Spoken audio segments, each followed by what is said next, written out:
Assalamualaikum sahabat, jumpa lagi dengan saya Istiqomah dalam pembacaan cerpen yang berjudul The Killer oleh Fadl Muhammad dengan latar belakang negeri Norwegia. Bismillah. Di rumah orang muslim, setelah berjam-jam belajar membaca Al-Quran, Irina menghela nafas berat. Zahra tersenyum melihat ekspresi Irina yang seperti orang putus asa. Semenjak sore tadi Irina mati-matian belajar mengeja Al-Quran, masih saja belum lancar. Zahra juga terlihat sangat telaten sekali mengajari Irina, sahabat barunya itu. Ia selalu sabar, gadis cantik bermata bening asli Turki di depan Irina. Inilah salah satu anggota keluarga muslim yang disebut oleh Branson saat bersepakat dengan Charles, dan gadis itulah yang juga berhasil mengajak Irina untuk masuk Islam, agama yang sebenarnya. Di saat Irina sendirian dan kesepian, tak punya siapa-siapa, bahkan warga desa yang melihatnya pun tak tergerak untuk sekedar membantu, dan hampir saja menjadi bulan-bulanan para lelaki hidung belang di sekolahnya. Pada saat inilah Zahra beserta ayahnya datang sebagai malaikat penyelamat hidupnya. Ketulusan dan akhlak Zahra membuat hati Irina berubah, lebih terang dan semakin paham tentang kebenaran. Hingga akhirnya melihat Irina yang hidup sendirian di rumah tanpa ayah yang menemaninya, Zahra mengajak Irina untuk sementara tinggal di rumahnya. Irina semakin takjub dan amat terkesan saat melihat ternyata bukan Zahra saja yang baik hati. Semua keluarga Zahra memiliki ketulusan dan keikhlasan yang luar biasa. Tak butuh waktu lama, akhlak baik yang diajarkan Al-Quran itu akhirnya merubah hati Irina, memutuskan untuk mengikuti ajaran agama Islam. Sebulan terakhir, mereka pindah ke Norwegia dengan beberapa alasan tertentu. Salah satunya adalah untuk berdakwah, menyebarkan agama Islam ke pelosok-pelosok negeri antah berantah. Ayah Zahra telah berjanji kepada gurunya di Turki bahwa ia akan menjadi dai yang siap memperjuangkan agama Islam di negeri yang sebelumnya tak pernah terlintas di pikirannya. Dan ia memilih Norwegia karena 5 tahun yang lalu gurunya juga berawal ke Norwegia. Namun hingga saat ini ia tak pernah kembali. Di samping berdakwah, ayah Zahra ingin mencari gurunya itu. Baginya gurunya adalah segalanya. Seorang wanita bercadar membuka pintu dan masuk ke dalam kamar Zahra, membawa 2 gelas coklat panas. Ia tersenyum di balik cadarnya dengan tangan yang gesit, meletakkan 2 coklat panas di hadapan Zahra dan Irina. Hanya beberapa saat, lantas ia bangkit dan kemudian berlalu. Apakah wanita Islam harus mengenakan penutup wajah seperti yang dilakukan Ibu Zahra? Tanya Irina setelah wanita bercadar itu berjalan menuju pintu. Mata Irina terus menatapi punggung wanita bercadar itu. Ia tertarik. Zahra tersenyum, lantas mengangguk. Ia tak harus menjelaskan sekarang karena Irina masih terlalu awal. Mungkin ia akan belum siap jika harus mengenakannya. Begitulah wanita. Semua anggota badannya adalah aurat Irina, harus ditutup semuanya supaya tidak dilihat oleh para lelaki yang tak bertanggung jawab, yang sangat suka sekali memandang tubuh wanita. Kita akan aman jika tak menampakkan kecantikan kita di depan mereka, karena mereka akan tertarik untuk menggoda dan berbuat yang enggak-enggak kepada wanita yang setelah melihat wajah cantiknya. Bertutup wajah akan membuat kita lebih terjaga, Irina. Zahra menjelaskan secara logis. Tujuannya supaya Irina lebih memahami. Penjelasan itu pun sudah cukup untuk mualaf seperti Irina. Irina tersenyum. Penjelasan Zahra menurutnya memang benar-benar tepat. Iya, karena dulu saat ia dikerumuni banyak lelaki kurang ajar, semuanya seakan ingin menyentuh wajah cantiknya. Dan ia juga terbayang betapa dia akan aman jika wajahnya tertutup seperti yang dilakukan Zahra dan ibunya. Bolehkah aku mengenakannya? Irina tersenyum. Zahra tersenyum dan mengangguk berulang. Lantas mereka berdiri. Zahra menyuruh Irina untuk duduk di depan cermin, sedangkan Zahra mengambil cadar di lemari. Di luar, salju semakin turun lebat. Angin kencang sekali bertiup, semakin membuat semua orang ingin tetap membungkus tubuhnya dengan selimut tebal dan meringkuk di atas kasur. Rumah 2 lantai di ujung desa itu masih terlihat terang. Charles terus mendekati rumah itu, berjalan terseok-seok mengarungi tumpukan salju yang semakin menumpuk tebal. Angin yang bertiup kencang membuatnya semakin kedinginan. Adalah malam yang sangat dingin bagi Charles. Ia merapatkan jaket tebal selututnya. Melalui pintu belakang, gerakan Charles sungguh sangat aman. Rumah 2 lantai itu terlihat jauh dari rumah-rumah tetangga, dan memang jarak rumah satu dengan yang lain di desa ini sangat berjauhan. Seseorang wanita terlihat sedang mencuci piring di dapur.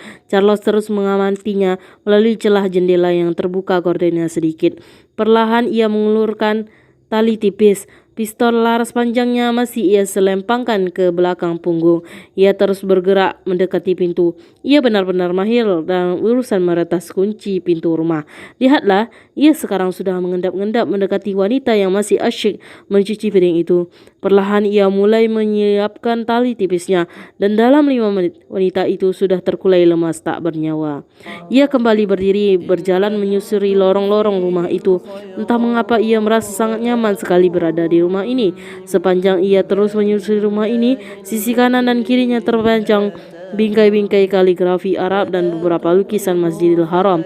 Charles tak pernah kenal dengan gambar-gambar itu, hingga akhirnya sebuah suara sayup-sayup terdengar dari balik pintu. Suara yang sama namun terus diulang. Charles mengerutkan dahi, tak faham dengan suara lafaz Arab yang diulang-ulang itu. Perlahan ia membuka pintu. Ia melihat seorang laki-laki sedang bersujud dan membaca tasbih yang diulang-ulang. Charles melepaskan senapan laras panjang beberapa kali, mengongkangnya dan membidikkannya ke kepala lelaki berjubah yang sedang sujud lama di depannya itu. Pak, pak.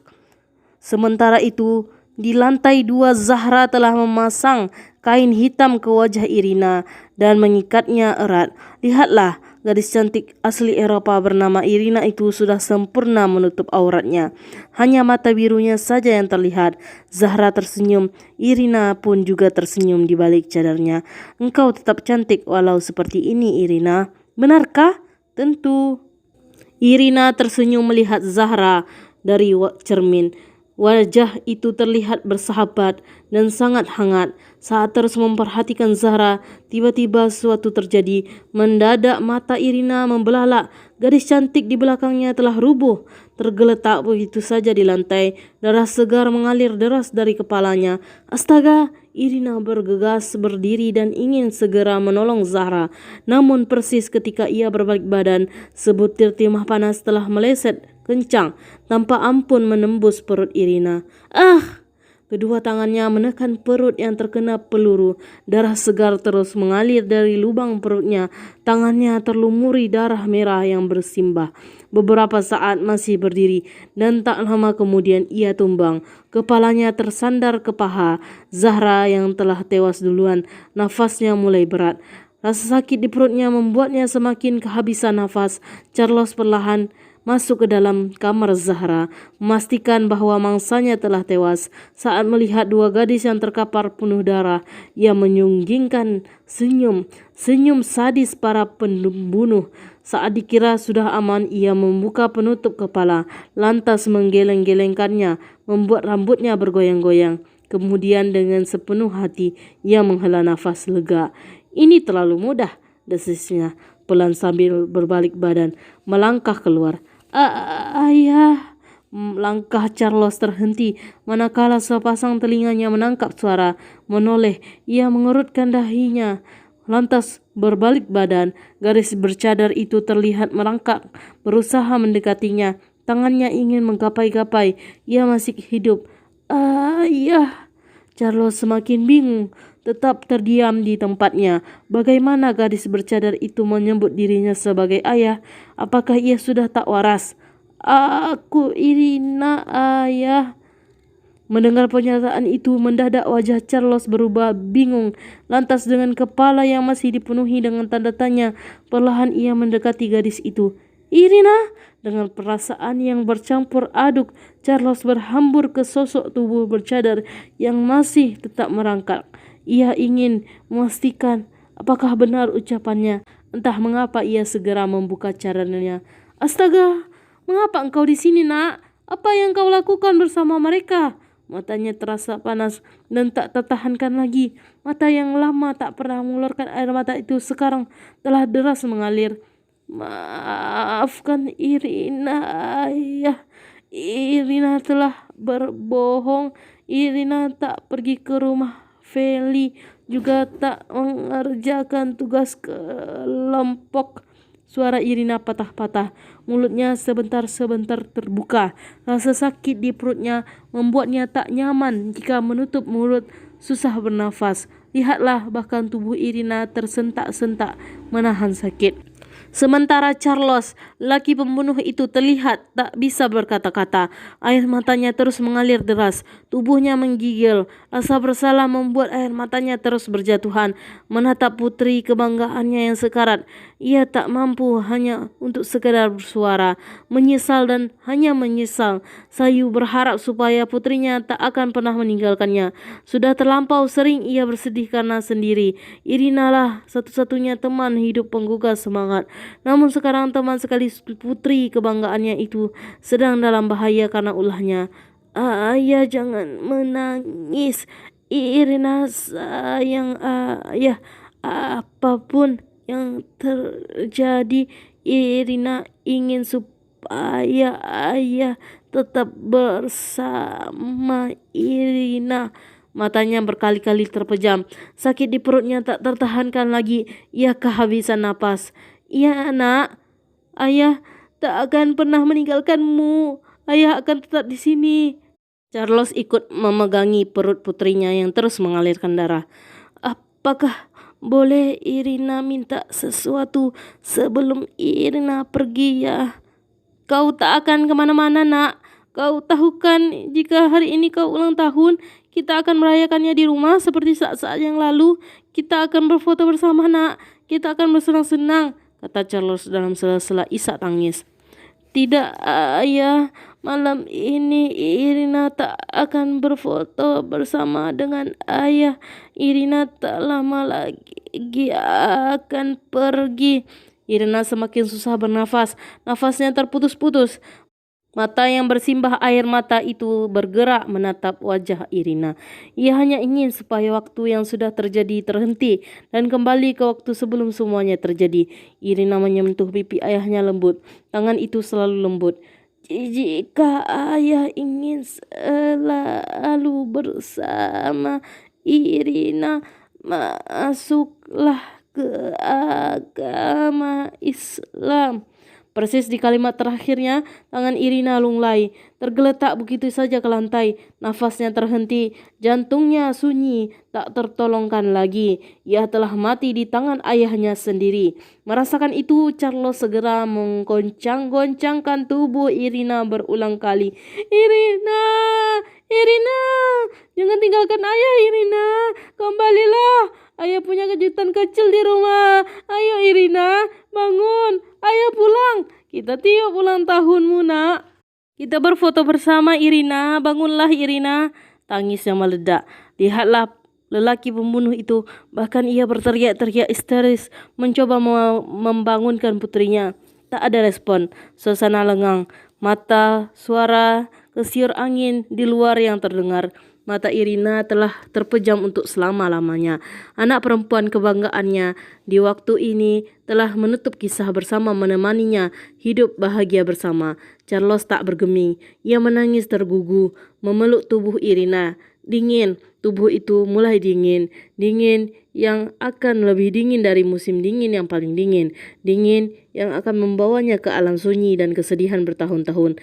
Tak ada lagi tawa hangat yang menyambutnya ketika pulang ke rumah. Carlos akan benar-benar bersedih, akan selalu sendiri hingga tak ada yang tahu. Angin masih bertiup kencang, semakin membuat hati Carlos tak tahu lagi harus mengeluarkan rasa sedih yang bagaimana.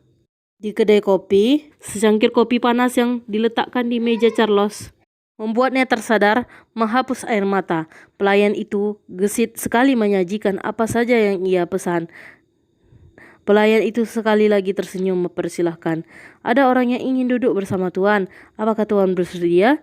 Si pelayan mendahului berkata setelah selesai meletakkan semuanya. Carlos hanya mengangguk. Matanya tetap menatap kosong keluar jendela kaca kedai ini. Laki dengan putrinya yang sebelumnya ia lihat sudah tidak ada lagi. Ketika sebuah mobil berhenti menutupi tubuh keduanya, mereka masuk ke dalam mobil itu. Sisa ingatannya masih menari-nari di dalam kepalanya. Carlos tak benar-benar lupa dengan Irina dan tak akan pernah bisa.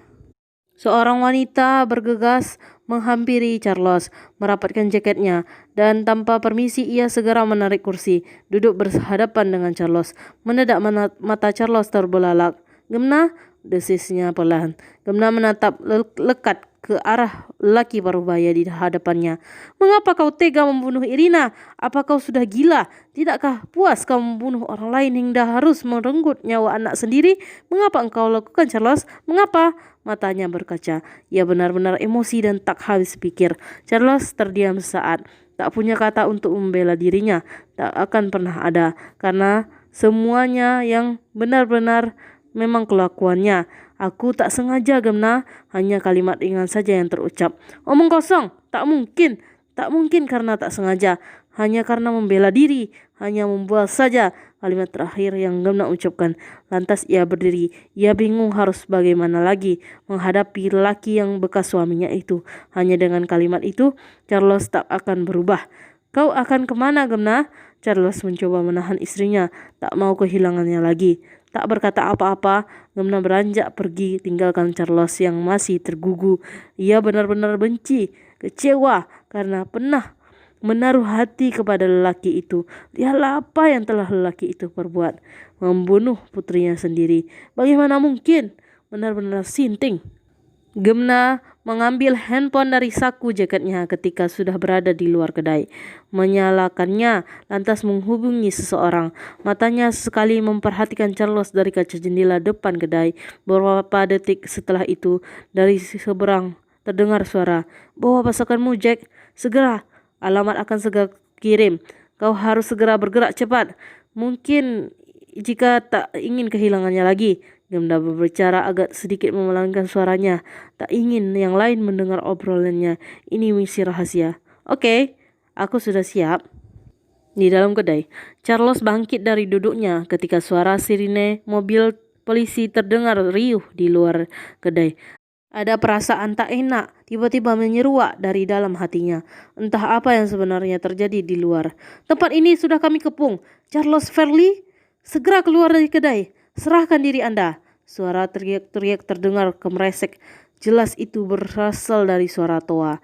Charles terdiam sesaat mencerna kalimat yang tengah mengancamnya. Lantas dengan hati ringan, perlahan ia melangkah menuju pintu depan. Sementara itu, semua orang yang berada di kedai berseru panik, saling bertanya satu sama lain.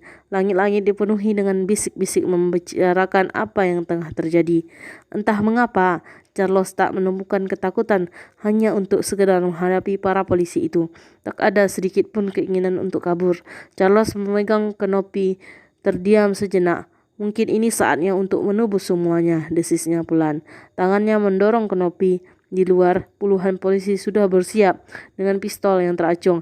Di antara polisi itu, Gemna berdiri anggun di sebelah Jack, si kapten. Air matanya pelan mengalir karena sakit hatinya melihat istrinya nyaman bersama orang lain. "Aku tak pernah bisa membahagiakan orang-orang yang kucintai." Kristal-kristal salju yang masih berjatuhan adalah saksi bahwa Charles Fairley, pembunuh bayaran yang sangat dicari, telah tertangkap. Di dalam penjara, malam ini terasa begitu sunyi, tapi entah mengapa sunyinya malam ini terasa menyakiti hati seorang laki-laki parubaya di dalam sel itu. Tatapan matanya kosong, kesemangatan hidupnya mungkin ia tak punya lagi. Rasa bersalah terus mengingatkannya dengan orang-orang yang menjadi korban atas tindakannya, dan ia kecewa, bahkan kecewa dengan dirinya sendiri. Semua kenangan pahit ketika bertemu dengan hari yang sunyi tak akan tertahankan. Banyak hal yang akan memenuhi pikirannya. Sekali lagi ia menyesal karena telah salah memilih jalan. Kejahatan bukanlah jalan yang baik untuk menutupi kekurangan. Kekurangan itu tak akan pernah sedikit pun tertutup dengan kejahatan sesukses apapun. Pasti akan berujung berbalik 180 derajat, mencelakai setiap yang benar-benar mempercayainya. Sekali lagi Charles menghela nafas berat. Ia menyesal mengapa niat baiknya dulu tak segera ia laksanakan. Jika ia berhenti, pikirnya Irina pun akan tetap ada di dekatnya. Dua sipir penjara mendatangi sel Charles, membuka pintu gembok, mengabarkan kepada Charles untuk makan malam. Meski besok ia akan dieksekusi, akan lebih menenangkan hati jika setidaknya ia bergabung dengan tahanan lain. Mungkin salah satu dari mereka ada yang bisa menghibur hatinya untuk malam ini saja. Dan akhirnya Charles memutuskan untuk pergi ke ruang makan. Ruang makan sudah sepi, hanya terlihat beberapa orang yang sedang membersihkan ruang itu, mengepel lantai, mengelap meja, mencuci piring, dan beberapa kesibukan lainnya. Di sana, Charles melihat seorang laki-laki tua sedang menikmati sup hangatnya persis di bawah lampu yang masih menyala redup. Kebanyakan lampu sudah padam beberapa menit yang lalu. Charles terlambat pergi ke ruang makan. Semuanya sudah kembali ke selnya masing-masing. Jika ia beruntung, mungkin masih ada sisa makanan untuknya. Namun Charles datang ke ruang makan bukan untuk itu. Ia hanya ingin mencari ketenangan hati. Perlahan ia menghampiri meja duduk orang tua itu. Dalam hatinya, mungkin orang tua yang sedang menikmati sup itu akan bisa menghiburnya. "Apakah kau terlambat, nak?" Orang tua itu menyapa duluan, menghentikan sendoknya. "Apakah aku boleh duduk?" "Tentu." Orang tua ini akan lebih senang jika ada yang menemani. Ia tersenyum. Garis-garis wajahnya terlihat tenang dan bersahabat, bukan seperti wajah tahanan lain yang terlihat banyak sayatannya. Malam itu akhirnya Charles menemukan seorang yang akan menjawab semua pertanyaannya. Orang tua itu seorang Muslim, dan Charles bertanya tentang Islam. Hingga beberapa jam lagi mereka berdua berbicara tentang Islam. Hati Charles mulai terbuka. Tentu itu karena kalimat terakhir putrinya sebelum meninggal. Di akhir pertemuannya itu, Charles memutuskan untuk masuk Islam dan ia berniat sungguh-sungguh untuk bertaubat dari segala kejahatannya. Pak tua itu terlihat begitu memahami dan penuh keakraban, menjelaskan tentang Islam sedetail mungkin, yang akhirnya membuat Charles benar-benar mantap dengan Islam. "Apakah Allah akan memaafkan pembunuh sepertiku?" Charles bertanya ketika ia benar-benar ingin bertobat. Sejujurnya ia takut jika kejahatannya tak termaafkan lagi. Selama kau ingin bertaubat dan benar-benar tak akan melakukan perbuatan buruk itu lagi, tentu pintu taubat masih terbuka luas. Allah adalah zat yang maha pemaaf dan akan memaafkan siapa saja yang ingin kembali kepadanya. Kalimat itu membuat hati Charles lebih tenang. Hingga akhirnya mereka masih melanjutkan pembicaraan itu hingga sipir penjaga tahanan menyuruhnya untuk kembali ke sel. Tanpa membantah, mereka berdua kembali ke sel. Charles belajar menaikkan sholat setelah mandi dengan air dingin. Ya, air itu sangat dingin sekali. Salju masih turun, tak ada air hangat di dalam sel. Hingga menjelang subuh, orang tua itu terus membimbing Charles dalam mempelajari Islam. Lebih ketika ia tahu jika besok Charles akan dihukum mati. Malam ini juga Charles harus benar-benar kukuh dengan Islam. Dan tanpa Charles sadari, orang tua itulah guru ayah Zahra yang menghilang selama 4 tahun silam. Berdakwah ke negeri ini, ia ditahan dan dimasukkan ke dalam sel dengan tanpa alasan. Dan di dalam sel ia masih saja berdakwah. Ada beberapa orang berhasil ia ajak masuk Islam. Ratusan orang menjadi saksi. Mata mereka tak berkedip melihat seorang yang sangat berbahaya diseret dan diberdirikan di tengah-tengah. Mata Charles ditutupi kain hitam. 10 polisi membentuk formasi bulan sabit, mengancungkan pisau ke arah Charles. Tinggal menunggu aba-aba para polisi itu siap melepaskan nyawa Charles dari tubuhnya. Sepanjang ia berdiri, keringat dingin terus mengalir. Charles teringat dengan orang tua yang membantunya masuk Islam semalam. Dan karena itu ia akhirnya sedikit tenang, membaca 2 kalimat tauhid dengan hati yang sepenuhnya menghadap kepada Allah. Semenjak bertemu dengan orang tua itu, Charles sudah mengenal betul tentang Allah Ta'ala. Jack memberi aba-aba. Dengan jemarinya ia berisyarat. Jika jarinya sudah ia lipat semuanya, maka pada saat itulah pelatuk pistol harus ditarik. Mulut Charles tak hentinya melafazkan 2 kalimat tauhid yang sebelumnya telah diajarkan oleh orang tua itu. Sementara 10 peluru, 9 palsu dan 1 peluru asli melesat kencang menuju ke arahnya. Sepersedetik kemudian Charles tumbang. Darah segar mengucur dari pelipis kepalanya.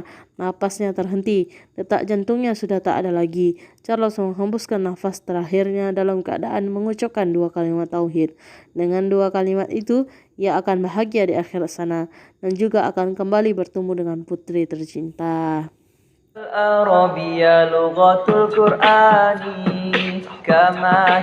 Terima kasih telah mendengarkan. Tunggu cerita-cerita berikutnya ya. Jangan lupa like, komen, dan subscribe. Wassalamualaikum warahmatullahi wabarakatuh.